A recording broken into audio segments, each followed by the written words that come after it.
Good morning, YouTube. This report comes a full 24 hours after the game that I played yesterday.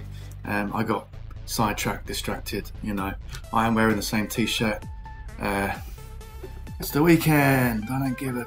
Anyway, the game, I've had a whole day to ruminate on how it went. I had a blast again. It was amazing. I probably screwed up the rules a little bit again, but this time I used the mad cards.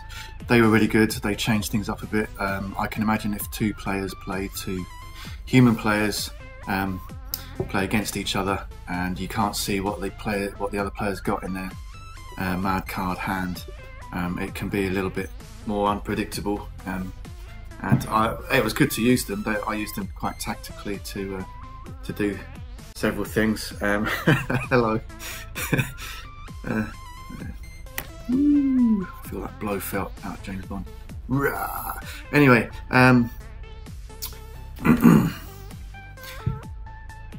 the Handy J, the handyman in Flint Beastwood Gang, he had this once a game ability called Junk Bomb, and I was expecting that to be quite horrifying, and it actually had no effect whatsoever. I think that was probably because I was rolling badly or what, but it was quite horrifying because the range was 10 inches from the token, and that was a lot bigger than I expected. So I had the miniatures scattering away, running away from the token, and most of them didn't get away far enough because I couldn't judge it correctly, excuse me, I just woke up. And when it came to timing the fuse, I had to really think about, okay, one action, Handy J's got one more action, the other team have two more actions, possibly three if they use their leader. Their leader has already been, so that's two. And I want this one to get away, Jessie Jane, she has to go in, that's like 5 actions, and then, you know, it was a little bit difficult for me to fathom, but that's good. That's good. It does make it very easy to make a mistake like that, and then boom, as a real fuse would be. So I like that, but it wasn't very effective in the end. But I'm going to try again, and hopefully it'll be a lot more effective. Certainly scary anyway, certainly had people running, and that changed the layout of the table. Right, so that was the Junk Bomb. The Gimp with a chainsword, yeah, that was really effective.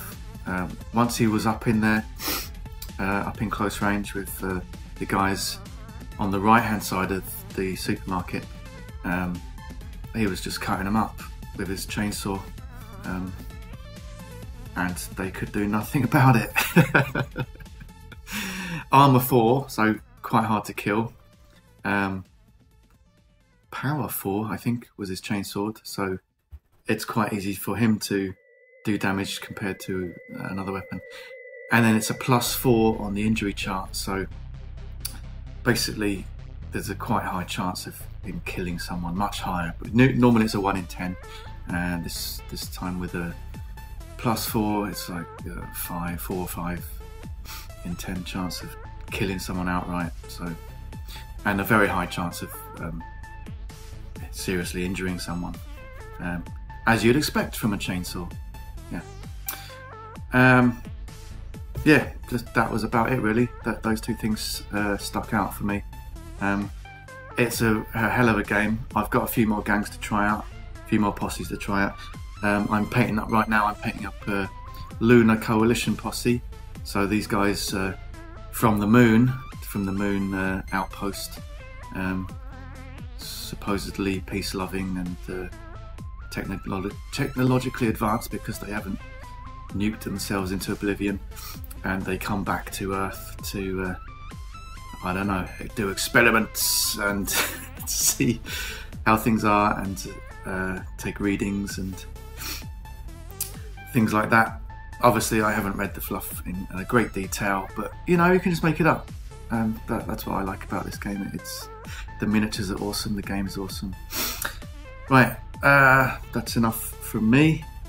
I'll be making another video about another game today. So, see ya.